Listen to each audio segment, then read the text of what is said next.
नमस्कार बच्चों, स्वागत है आपका मेरे चैनल पर।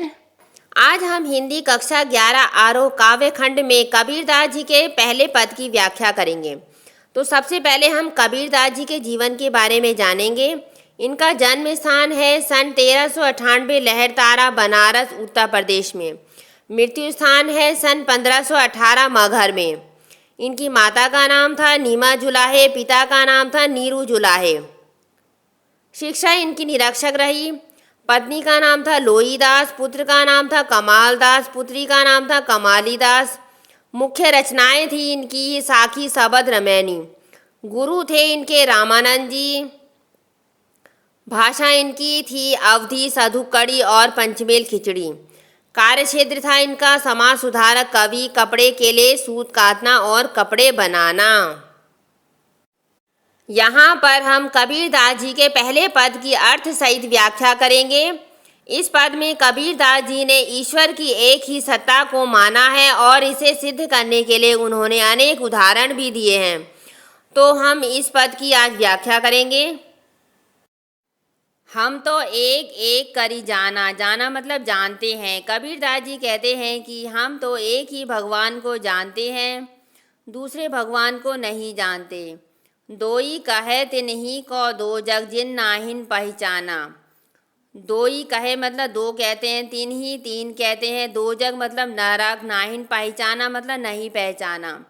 अर्थात जो लोग भगवान को दो या तीन रूपों में मानते हैं, भगवान को नहीं पहचानते हैं, उनको नरक की प्राप्ति होगी। एके पवन एक ही पानी, एके ज्योति समाना। पवन मतलब हवा, पानी मतलब पानी, ज्योति मतलब प्रकाश।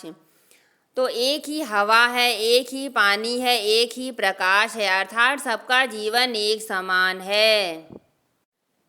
एक एक खाक गढ़े सब भांडे, एक एक कोहरा साना।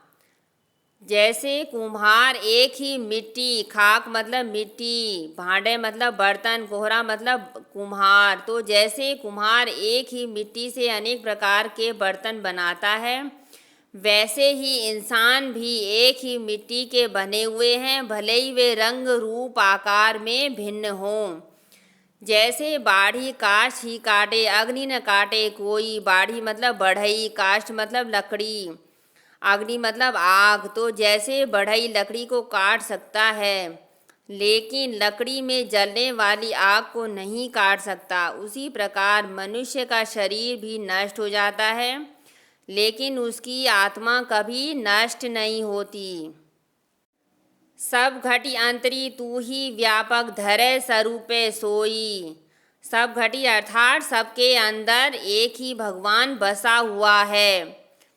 तू ही व्यापक धरे स्वरूपे सोई, वही अपना विस्तृत रूप धारण करके प्रत्येक जीव में समाया हुआ है। स्वरूपे सोई मतलब समाया हुआ है।